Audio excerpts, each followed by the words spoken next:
एक आध बार भी गर उनका नजारा हो जाता, मेरा कुछ महीनों तक खुशी से गुजारा हो जाता। कितना अच्छा शायरी है। जय हिंद, मैं अंकित, आप सबका एक इंग्लिश में बहुत बहुत स्वागत है। तो कैसे हैं आप सब, बताइए। ये कहाँ से आ गया? क्या शायरी था?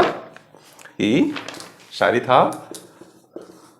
शायरी बाद में पढ़िएगा, पहले इसका बताइए। इजी का सिनोनिम्स क्या क्या होंगे, क्या क्या इजी में सिनोनिम्स आएंगे। कंटिन्यू करते हैं हम लोग। पता नहीं, ये व्हाइट में व्हाइट, ये व्हाइट, ये व्हाइट, लाइट व्हाइट। व्हाइट दिख रहा है, शर्ट व्हाइट है मेरा, दिख रहा है ना प्रॉपर। ऐसा मत बोलिएगा कि मतलब ठीक है, क्योंकि पता चला मुझे कि कैमरा में ये बहुत ज़्यादा, क्योंकि ये व्हाइट है, ये बहुत हो गया। खैर, इजी का क्या क्या हो सकता है, आपको क्या लग रहा है बताइए। इजी का सिनोनिम्स क्या क्या होता है। इजी का सिनोनिम बताना उतना इजी नहीं है जितना आप समझ रहे हैं। पहली बात कि सिंपल होगा, एक सिंपल होगा। और इजी का यूज हम लोग कैसे करते हैं, जैसे और हम बता देते हैं। एक सिंपल होगा, एक स्ट्रेट फॉरवर्ड होगा। आपने सुना होगा कि मैं बहुत ही स्ट्रेट फॉरवर्ड इंसान हूं। स्ट्रेट फॉरवर्ड का मतलब होता है कि जो मुझे आता है मैं बहुत आसानी से उसको सामने आपके रख देता हूं या देती हूं। स्ट्रेट फॉरवर्ड इंसान, ठीक है। जरूरी नहीं इंसान ही हो, कुछ भी हो सकता है। स्ट्रेट फॉरवर्ड कोई न्यूज हो सकता है या कुछ भी हो सकता है, मतलब कोई मैटर हो सकता है। देखिए कि ये सिंपल, जैसे मान लीजिए कोई लड़ाई झगड़ा हुआ है तो कोई बता सकता है कि ये बहुत ही स्ट्रेट फॉरवर्ड मैटर है, कि हाँ बहुत ही इसको आसानी से समझा जा सकता है। एक होता है अनकॉम्प्लिकेटेड, इजी का अनकॉम्प्लिकेटेड। क्या होता है? अनकॉम्प्लिकेटेड होता है। इसमें एक बात आप ख्याल रखें कि ये अन जो है इसका मतलब ये होता है कि ये इसको उल्टा किया है। कॉम्प्लिकेटेड का मतलब, अगर सिर्फ कॉम्प्लिकेटेड रहता सिर्फ, तो कॉम्प्लिकेटेड का मतलब होता है कि बहुत ही दुविधा नहीं बोल सकते हैं, बहुत ही उलझा हुआ, बहुत उलझा हुआ मैटर हो, मतलब इजी ना हो, बहुत कंफ्यूजिंग मैटर हो, तो उसका कॉम्प्लिकेटेड होता है। अन लगा दिए मतलब ये इजी हो गया, अनकॉम्प्लिकेटेड हो गया। इजी का यूज हम लोग क्रिकेट में बहुत कर देते हैं। जैसे मान लीजिए बॉल गया, किसी फील्डर के पास बॉल गया, तो उधर से जो कीपर है या फिर हम लोग खड़े हैं तो बोले कि इजी इजी इजी, मतलब आराम से फेंको, बेचैन मत हो। फेल का क्या होता है? फेल का बताइए। फेल, ठीक है, सिंपल है, स्ट्रेट फॉरवर्ड है और अनकॉम्प्लिकेटेड है, इजी का। तो क्रिकेट के टर्म में भी हम लोग बहुत इजी यूज किए हैं। स्ट्रेट फॉरवर्ड का यूज हम लोग किए हैं बहुत बार लाइफ में, अपने नॉर्मल लाइफ में। वैसे तो फेल का एग्जैक्टली मतलब कि एक मिलता जुलता बता रहे हैं आप। हो सकता है कि हमसे इत्तेफाक रखो अगर आप जानते होगे तो कि ये कैसे हो सकता है, लेकिन फिर भी अगर मान लीजिए एग्जाम आया तो उस केस में हम इसको बेस्ट एक्सप्रेशन में ले सकते हैं। एग्जैक्टली तो नहीं कह सकते हैं, एक निगलेक्ट को ले सकते हैं। निगलेक्ट का मतलब भी वही होता है जो फेल का होता है, मतलब फेल कर जाना, किसी चीज को करने में असफल हो जाना। फेल का मतलब ये होता है ना, तो कुछ केसेस में निगलेक्ट को ले सकते हैं, हर केसेस में नहीं। फेल का हर केसेस में नहीं ले सकते हैं, लेकिन हाँ अगर एग्जाम में आया तो सिनोनिम्स के तौर पे इसको ले सकते हैं। फॉरगेट को भी ले सकते हैं कुछ देर के लिए, फॉरगेट को ले सकते हैं। लिया है उन्होंने, इसलिए मैं बता रहा हूँ। वो लोग पहले एग्जाम में लिए हैं, मतलब पहले जो एग्जाम हुए प्रीवियस ईयर्स में। ओमिट को ले सकते हैं हम लोग, ओवरलुक को ले सकते हैं, ठीक है। ये एक्चुअली कहना चाहता है कि ये अनदेखा करना, मतलब कोई गलती हो गई किसी से तो वो अनदेखा करने का सेंस भी फेल को ही ले रहा है। ये ओवरलुक है, अनदेखा करना। मैंने बताया था ना, एक ओवरसी बताया था, मैंने एक वर्ड बताया था आपको, ओवरसी। अगर आप हमारे कंटिन्यू स्टूडेंट है तो, और है तो थैंक यू। ओवरसी और ओवरलुक में क्या है कि ओवरलुक में अनदेखा करना और ओवरसी का मतलब होता है देखभाल करना, निगरानी रखना। तो यहां पे एक दिखाना चाहता है कवि, क्या दिखाना चाहता है कि ये निगलेक्ट है, ये फॉरगेट, ओमिट और ये ओवरलुक, मतलब कि फेल कर जाना चीजों को बताने में। फेमस का बताइए। हम तो अभी हुए नहीं, लेकिन फेमस का बताइए। FAMOUS, famous. ये तो आसान है, लेकिन इसका कितना सिनोनिम आपको याद है ये बताना थोड़ा मुश्किल है। क्या क्या आपको याद है, कितने याद है? आपको ये ज्ञात रहे कि एक सर्वे के हिसाब से, वो सर्वे हमारा है, उसके हिसाब से हर एक सिनोनिम्स की क्लास में अगर हम 9, 8 या 10 के हिसाब बता रहे हैं, अगर मान लीजिए वर्ड, तो हर एक क्लास में आप 15 मिनट के आसपास में 40 वर्ड या तो रिवीजन कर रहे हैं या तो कुछ नया सीख रहे हैं, मतलब 40 वर्ड, 40 वर्ड्स ऑलमोस्ट। फेमस क्या है? फेमस का क्या क्या हो सकता है? एक वेल नोन है, जैसे वेल नोन पर्सन, वो बहुत ही फेमस इंसान है, मतलब वो क्या है? वेल नोन है, बहुत मतलब जाने पहचाने चेहरे हैं, वो वेल नोन है। और रिनॉन्ड है, एक रिनॉन्ड बोला जाता है, RENOWNED, ये रिनॉन्ड है, ठीक है। हाँ रिनॉन्ड है, इनको पहले से मतलब इनका भी नाम बहुत अच्छा है। एक और बात, फेमस का मतलब ये दिखाना चाहता है सिनोनिम के तौर पे कि वो आदमी को लोग जानते हैं, तो उस आदमी को लोग नेगेटिव सेंस में जान सकते हैं। मतलब गुंडा है वो, मान लीजिए वो कोई गुंडा है तो उस सेंस में भी लोग उसको जानते हैं। ऐसा नहीं है कि सिर्फ अच्छा ही काम करता हो। तो उस केस में क्या होगा कि कुछ है, जैसे इनफेमस है, ठीक है।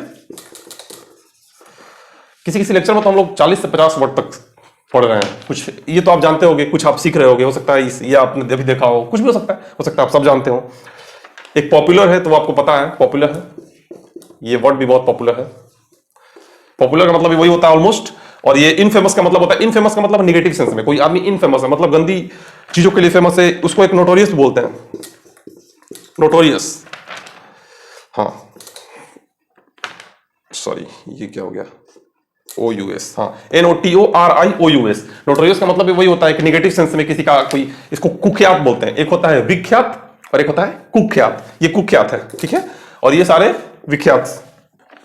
विख्यात क्या वर्ड है ये बताइए, फैट का बताइए आप, फैट के कितने सारे आपको याद है? हम लिख देते हैं जानबूझ के कि जब तक हम मिटा रहे हैं तब तक आप बताने का प्रयास करेंगे।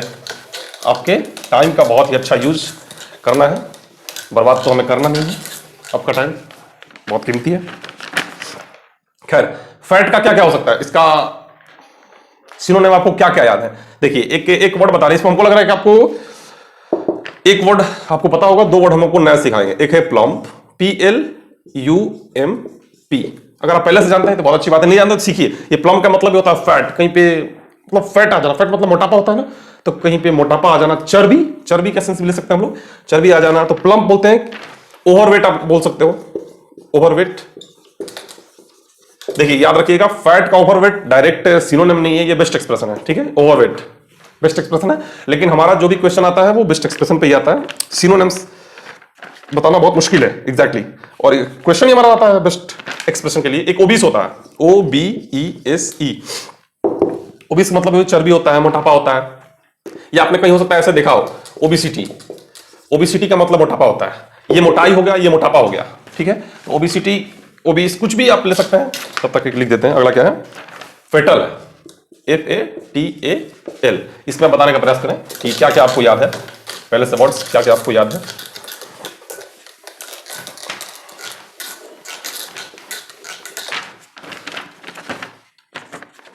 अच्छा खासा जिंदगी बेड़ा गर्क हो गया, जब से वो आई है मेरा जिंदगी स्वर्ग से नरक हो गया। ये कौन कह रहा है, कौन कौन कह रहा है, हाथ उठाइए। फेटल क्या होता है? फेटल, फेटल का मतलब होता है जिसका अंत बहुत ही डेडली हो। डेडली इसका एक खुद में एक इसका क्या है, सिनोनिम। डेडली मतलब जिसका अंत में मृत्यु हो जाए, आप ये कह सकते हैं। ऑलमोस्ट केसेस में मृत्यु हो जाती है, जैसे मान लीजिए फेटल एक्सीडेंट हो जाना। आपने कहा पढ़ा होगा कि ये एक्सीडेंट बहुत ही फेटल था। फेटल का मतलब है कि वो एक्सीडेंट एक डेडली हुआ, मतलब उसमें जितने लोग सवार थे उस गाड़ी में उनका डेथ हो गया, ठीक है। लीथल बोलते हैं, एक लीथल एक्सीडेंट भी आप बोल सकते हैं, लीथल एक्सीडेंट। और एक ये डेडली एक्सीडेंट, फेटल एक्सीडेंट। याद रखें आप लोग, मतलब एक्सीडेंट नहीं बोल रहा है, हम एक बात बता रहे हैं, आपको याद करने में आसानी होगी। एक टर्म आप एक्सीडेंट हम जानबूझ के जोड़ दी, आपको याद करने में आसानी होगी उससे। और क्या है? हाँ टर्मिनल है, हालांकि ये एग्जैक्टली नहीं है लेकिन फिर भी आप ले सकते हैं। टर्मिनल मतलब जिसमें खत्म हो जाए, ठीक है। और एक है मॉर्टल, ये M है। ये जो दोनों केसेस हैं ये ऑलमोस्ट वाली हैं और ये है एग्जैक्टली वाली। लेकिन क्वेश्चन अगर मान लीजिए यही दे दे, मान लीजिए फेटल है, 3 वर्ड्स अलग दे दे और एक वर्ड ये दे दे मॉर्टल, तो उस केस में आपको इसी की जरूरत पड़ेगी ना, ठीक है। ये एग्जैक्टली हो सकता है ये ना दे, हो सकता है ज्यादा लोगों को याद ना दे, लेकिन अगर ये दे देगी तो बहुत अच्छी बात है। ये दोनों बेस्ट एक्सप्रेस कर रही है और ये दोनों सिनोनिम्स हैं। आपको एक आइडिया दे रहे हैं कि आपको ये ज्ञात हो जाए कि ये क्या है। हाँ फाइट है ना, हाँ आपको ये ज्ञात हो जाए कि चीजें कैसे आती है एग्जाम में। एग्जाम में जरूरी नहीं है कि वो आपसे एग्जैक्टली पूछ लें, हल्का फुल्का इधर उधर ही पूछते रहते हैं वो लोग फंसाने के लिए। और ये जो क्लासेस हैं ये MTS CHSL तक बहुत अच्छा जा सकती हैं, बहुत अच्छा जाएंगी, ये बहुत आपको यूज में आएगा। और सबसे इंपॉर्टेंट आपका बेसिक अच्छा हो जाएगा इससे, अच्छी बात है। खैर फाइट का क्या है? एक बैटल है, बैटल। फाइट का एक बैटल हो सकता है, बैटल मतलब लड़ाई करना। बैटल कैसे? बैटल ऑफ कुछ भी, बैटल ऑफ जितना सारा बैटल हुआ है, बैटल ऑफ पानीपत मतलब पानीपत का युद्ध। बैटल है वॉर, वार है, वार आपको पता है, ये तो आसान भाषा है, तो बहुत आसान है। कॉन्फ्लिक्ट होता है, ठीक है, एक कॉन्फ्लिक्ट होता है। चलिए वार से हमको एक बात याद आ रहा है, अब आप बताइएगा आप उससे इत्तेफाक रखते हैं या आप उससे सहमत हैं। आप हमें कमेंट करिएगा, जरूर कमेंट करिएगा कि आप इस बात से सहमत हैं या इत्तेफाक रखते हैं। वो बात क्या है, इस पर बात नहीं लिखा, हमको याद आ गया वार देख के, ये वार का सिचुएशन देख के हमको याद आया। क्या है क्वेश्चन? मतलब ये है कि everything is fair in love and war. क्या आप इस बात से सहमत हैं? यूं ही कवि के दिमाग में आ गया, टीचर के दिमाग में हो गया। एवरीथिंग, क्या सब कुछ सही है? फेयर मतलब सही, क्या सब कुछ सही है? एवरीथिंग इज फेयर इन, एक है लव और एक है वॉर, लव नहीं लिखे थे ना, everything is fair in love and war, ठीक है, ये लव के बाद एंड आएगा, ये एंड पहले लिख लिए हैं, अच्छे बात दोबारा पढ़ लिए। क्या आप इस बात से इत्तेफाक रखते हैं कि ये बात गलत है? हम इत्तेफाक रखते हैं, मेरा व्यू यही है, हम इस बात से इत्तेफाक रखते हैं, ये सही नहीं है। ये लोग वेस्टर्न वाले लोग बनाए थे कि सब कुछ मतलब वॉर में और लव में सब कुछ सही है, जो करो, अच्छा करो, बुरा करो, बेईमानी, कुछ भी सब सही है, लेकिन मुझे नहीं लगता है, मैं इस बात से इत्तेफाक रखता हूं। आप अपना व्यू हमें शेयर करें, आपको क्या लग रहा है कि everything is fair in love and war, क्या आपको लगता है? फॉलो का हम लोग देखते हैं, अगला सिनोनिम क्या हो सकता है?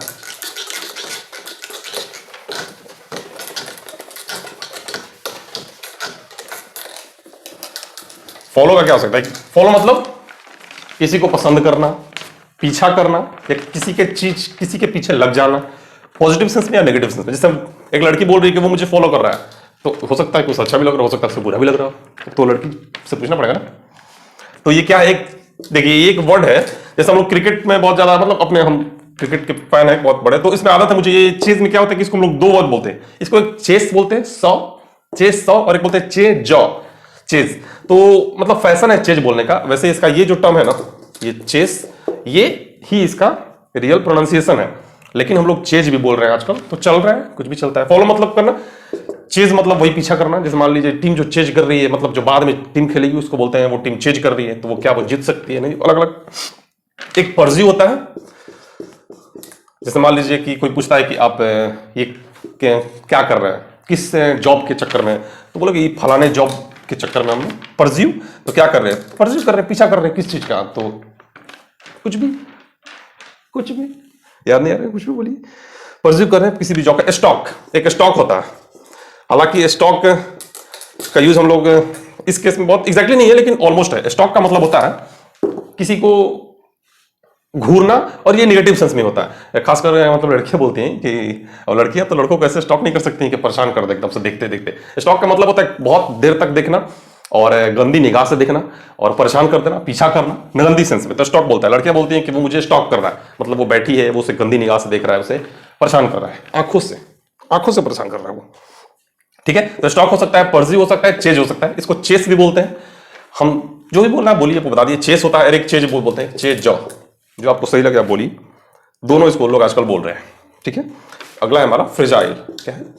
FRAGILE, फ्रेजाइल, ठीक है। इस लेक्चर में हम लोग 40 से 50 वर्ड का रिवीजन किए या फिर सीखे, और हम आशा करते हैं आपको समझ में आ रहा होगा, कैसे ही आशा कर रहे हैं आपसे। फ्रेजाइल में क्या है कि फ्रेजाइल का मतलब होता है कोई चीज आसानी से जो टूट जाए, जैसे मतलब वो ब्रेकेबल हो, मतलब ब्रेक मतलब तोड़ना, ठीक है। रिवीजन करा देते हैं आपको, BRAKE, ये ब्रेक होता है जो गाड़ी में ब्रेक लगता है, और ये ब्रेक क्या है? तोड़ना, ब्रेकेबल, ठीक है। तो ब्रेकेबल मतलब जो आसानी से टूट जाए, जो आसानी से टूटने लायक हो, फ्रेजाइल तो ब्रेकेबल, ठीक है।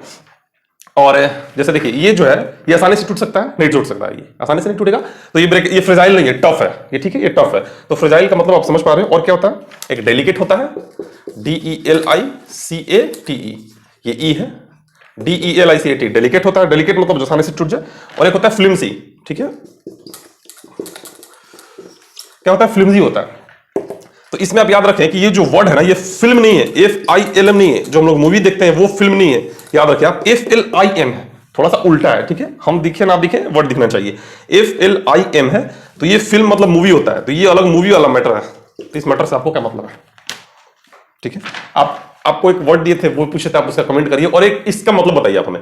ये फ्रेजाइल है ना, एक इसके जैसा एक वर्ड होता है, फ्रुगाल होता है, FRUGAL, फ्रुगाल, इसका मतलब आप हमें बताइए, कमेंट करिए कि फ्रुगाल का मतलब क्या होता है, ठीक है। और एक हमारा लास्ट वर्ड है, लास्ट टर्म हमारा क्या है? फ्रेंड। लास्ट टर्म क्या है? फ्रेंड, ठीक है।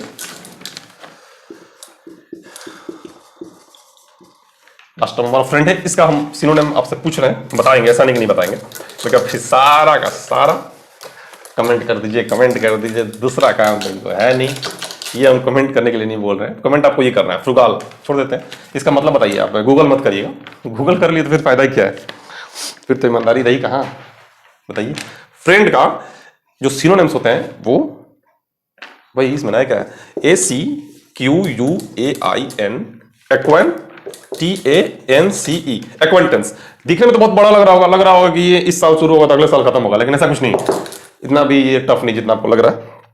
हाँ, स्पेलिंग यही है, ACQUAINTANC। एक्वेंटेंस का मतलब होता है जाना पहचाना इंसान। एग्जैक्टली फ्रेंड का ये नहीं हो सकता, एग्जैक्टली फ्रेंड का ये सिनोनिम नहीं हो सकता है, लेकिन जाना पहचाना है। मतलब ये फ्रेंड है, दोस्त है, तो ये भी जाना पहचाना इंसान। एक्वेंटेंस होता है जिससे जान पहचानो, जिससे हम लोग परिचित हो। कंपेनियन ले सकते हैं, मतलब साथी। कंपेनियन भी हम लोग मतलब फ्रेंड का एग्जैक्टली नहीं है। फ्रेंड का मतलब होता है दोस्त, वो घनिष्ठ है, उसको सब कुछ पता है मेरे बारे में, कुछ बेस्ट फ्रेंड्स होता है। लेकिन ये कंपेनियन है, मतलब वो मेरे साथ जा रहा है। जैसे मान लीजिए आपका कंपेनियन कौन है डांस फ्लोर पे, तो मेरा कंपेनियन कोई नहीं, हम लोग सिंगल है।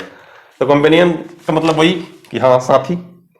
एक मेट होता है, ये वर्ड हम बहुत यूज करते हैं अपने दोस्तों के लिए कि हाय, मतलब मेट क्या हाल चाल है, कैसे हो मेट। तो फ्रेंड की जगह मेट बोलते हैं कि हाँ मेट कैसे हो, तो वो मेट का मतलब भी बहुत अच्छा वर्ड हम हमेशा यूज करते हैं, इसलिए आपको बता रहे हैं। एक ड्यूड होता है, तो ड्यूड वर्ड जो है वो इनफॉर्मल है, स्लैंग है, तो उसका कभी पूछेगा नहीं, वो आप बस यूं ही आपको बता दिए ड्यूड, DUDE। इसको आप लाइफ में यूज कर सकते हैं, एग्जाम से इसका कोई लेना देना नहीं है। स्लैंग है, वेस्टर्न वर्ड है, अमेरिकन वर्ड शायद। तो ड्यूड का मतलब ये होता है दोस्त होता है, लड़कों को ही बोला जाता है मैक्सिमम सेंस में। तो ये ड्यूड है, लेकिन इसका कोई मतलब नहीं है। फ्रेंड में एक होता है एक्वेंटेंस, एक होता है कंपेनियन, एक होता है मेट, और क्या है एक वर्ड है, ये आप जान लें, PAL। ये एग्जाम्स में पूछ दिया गया, इसलिए हमको बता रहे हैं। इसका वर्ड हम कभी यूज किए नहीं, और हमको नहीं लगता कोई यूज करता होगा अपने दोस्तों के लिए, लेकिन ये वर्ड क्या किया गया है, यूज किया गया है, मतलब एग्जाम्स में तो आया है। पाल बोल रहे थे इसको शायद, PAL पाल। तो ये भी इसका मतलब होता है फ्रेंड, दिखा रहा है वो एग्जैक्टली इसका मतलब फ्रेंड बता रहा है। तो आप याद रखें, पाल का मतलब भी क्या होता है, फ्रेंड ही होता है। तो इसको एग्जाम में आप आ सकता है, याद रखें। एक्वेंटेंस है, कंपेनियन है, मेट है, ड्यूड से आपको मतलब नहीं। फ्रुगाल का आप हमें कमेंट करें, और ये हो गया फ्रेंड।